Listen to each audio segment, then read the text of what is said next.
This time tomorrow, US President Barack Obama and his Republican challenger Mitt Romney will have wrapped up their first presidential debate of the US election campaign.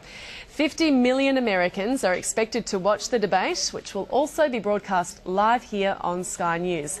Earlier, I spoke with Dr. David Smith from Sydney University's US Studies Centre and began by asking if this is Mitt Romney's last chance to win over enough voters to make it to the White House.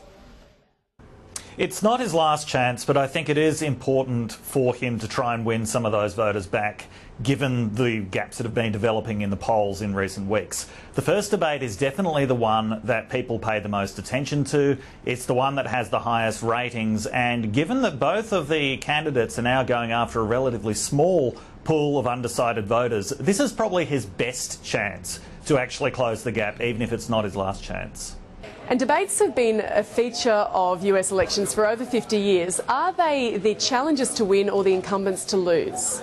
It really depends on the circumstances. Not that many debates have been particularly important in campaigns. The 1960 debate, which was a very novel thing, probably did sink Richard Nixon in a very close election, and in 1980 Ronald Reagan's victory over Jimmy Carter probably sealed his win. But we're not talking about a campaign that is that close. I think that Obama will be probably pursuing a strategy of just trying not to mess up, trying not to say anything that comes across as an enormous gaffe, trying not to come across as too arrogant and condescending, whereas I think Romney actually has to try to make some kind of positive impact in this debate. And do gaffes become the focus when they are made? Oh, absolutely. I mean, they are by far the most fun and notable thing for the media to focus on. And this is not just for debates either. I mean, we can see in the last couple of weeks, two major focal points have been Romney's 47% gaffe and also his immediate reaction to the incidents at the Libyan and Egyptian embassies.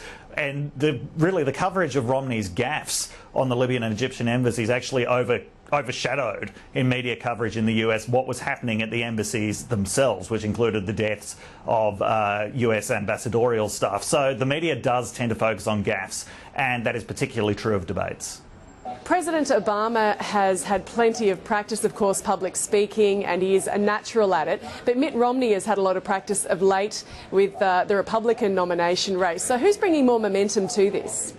It's really hard to say. Obama was a decent debater in the 2008 primaries and the 2008 election, which was the last time we really saw him debating. It's important to remember that both men are far more practiced at just public speech making than debating. And this is a general feature of the American system where, unlike in the Australian system, politicians there don't have to deal with any equivalent of question time, which in Australia really sharpens politicians' debating skills. But in the United States, it often means that in debating situations like this, politicians seem a bit like fish out of water. They're actually not used to that direct confrontational style. So I'd say both of them are decent but not great debaters, and it's hard to say who's actually got the edge in this debate. And as to the debate content, will it solely be about jobs and the economy? I would say so, because this is the designated domestic policy debate. I think that healthcare will also get a big run, but I think that those are the issues that are really going to dominate this debate. And certainly for Romney to maximise his impact, he really has to place the blame for what is still a fairly lousy economy directly on Obama. So he will definitely be trying to make it about jobs and the economy. Dr. David Smith from the US Studies Centre, thanks for joining us on Newsday. My pleasure.